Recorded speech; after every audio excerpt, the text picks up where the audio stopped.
Okay, so for the last episode of the Serial podcast, for this part, um, we learned that Joshua was actually sentenced to an adult county jail, so as a juvenile. So that was interesting for him to go through and experience and be a part of.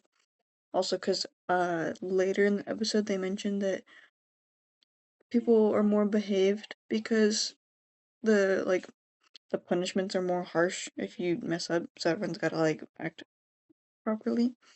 And um I guess everyone who was supposed to be in his court hearing wasn't there. Like his attorney that his dad hired or tried to hire didn't show up, and then the Indian River staff offered to stick up for him, and they didn't show up either. And the FBI who we heard about in the beginning of this whole situation with Joshua, um they mentioned, at least to him, I don't remember if we heard it or not, but they mentioned that they the FBI mentioned that they would check on him, and then they never did. They never showed up. They never checked on him. So I don't know what happened with them. I'm kind of interested to know what happened with them.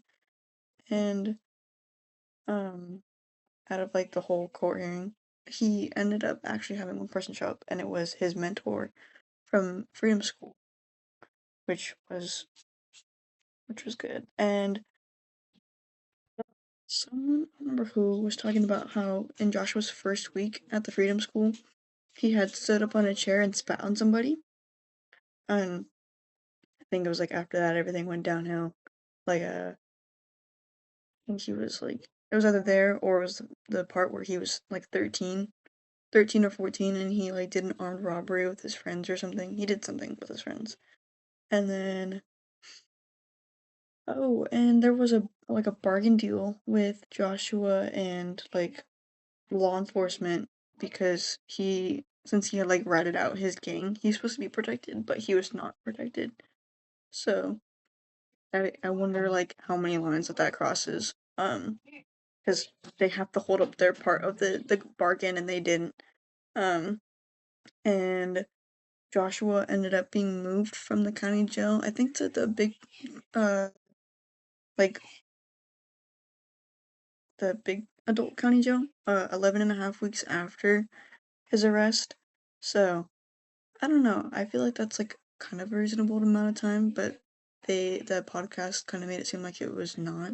So I wonder uh, why it was so important that they mentioned it like that. The way that they emphasized oh, it's been 11 and a half weeks, and that they seemed upset. And then the jail the gang coordinator showed up to the jail and checked out Joshua's history, checked out his tattoos, chatted with him, and he didn't think that he was gang affiliated at all. And he actually ended up saying that Joshua was a level 2 prisoner out of 5, so he wasn't too serious. But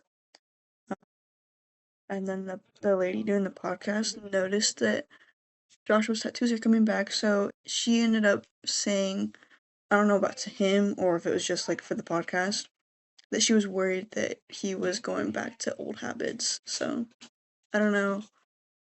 I kind of want to know more about what happened afterwards.